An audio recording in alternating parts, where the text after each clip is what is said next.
शहरासह जिल्ह्यामध्ये झालेल्या मुसळधार पावसामुळे राष्ट्रीय महामार्ग 753 वरील पूर्णा नदीला पूर आलेला आहे।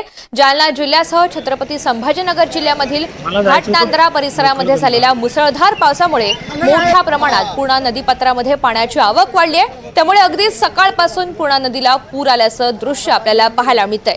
इथल्या नदीकाठच्या गावांना सुद्धा सतर्कतेचा इशारा देण्यात आलेला आहे। या सगळ्याचा आढावा घेतलेला आहे आमचे प्रतिनिधी लक्ष्मण सोळंके यांनी। आपण पाहूयात।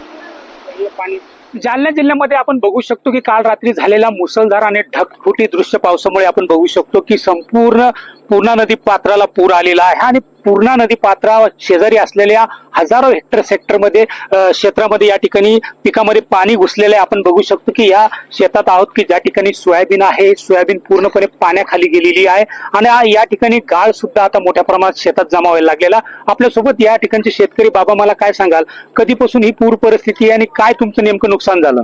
हो, एक काल 4 वाजेपासून आलं पाणी वावरात बाबा रे। सोयाबीन आहे 2 एकर सरकी आहे, 2 एकर मक्का आहे, पुरी गेली पाण्यात। 2 लाख रुपये कर्ज आहे बँकेचं, 60,000 रुपये यादानं काढले मारायला कस कर।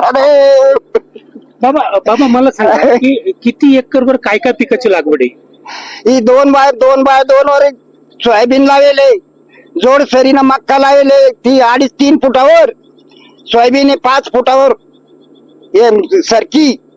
आता किती पीक तुमचं पाण्याखाली गेलं 20 एकर पैकी? 6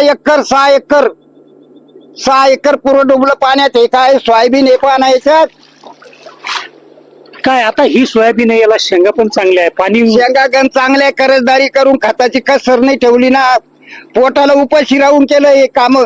ते असे होते आम्हाला कर्ज फिटन बँकेचं म्हणून। आता ह्या शेंगा आहे, पाणी वसरल्याच्या नंतर हे सगळ्या सोडून जाणारे रे बाबा, पुऱ्या जाणारे सोडून, पुऱ्या काहीच राहत नाही याच्यात। याला गाळ लागला, गाळ। आता सकाळपासून हे पाणी आहे, हे पाणी पूर काही वसरण्याची नाही, शक्यता वसरतच नाही पाणी। पोलीसवाल्यांनी सुद्धा या ठिकाणी पोलीस बंदोबस्त लावलेला, पुलावून पाणी जाण्याची शक्यता आहे।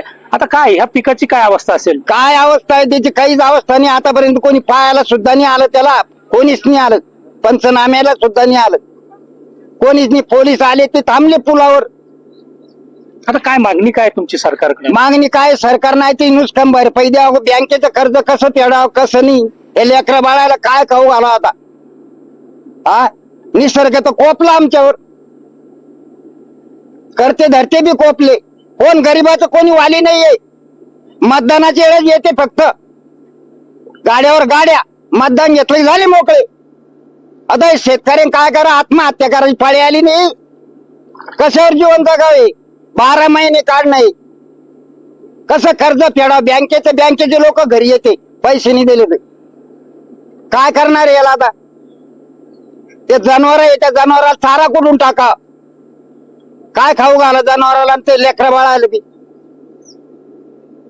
आपण बघू शकतो की काल झालेल्या ढगफुटी दृश्य पाऊस आणि मुसळधार पावसामुळे संपूर्ण पिकाची परिस्थिती आता अशी आहे की, कारण की पूर्णा असेल, केळणा असेल, या परिसरातून भोकरदन तालुक्यातून वाहणाऱ्या नद्या असेल, त्याचबरोबर जालना शहरातून वाहणाऱ्या ज्या नद्या असेल, त्या नदीत सुद्धा अशाच प्रकारचं परिस्थिती निर्माण झालेली आहे। त्यामुळे अगोदरच अडचणीचा असलेला शेतकरी आता आणखी अडचणीत सापडलेला आहे। त्यामुळे तात्काळ पंचनामे करून शेतकऱ्यांना नुकसान भरपाई द्यावी अशी मागणी शेतकरी वर्गातून जोर धरू लागलेली आहे। लक्ष्मण सोळंके, NDTV मराठी, जालना।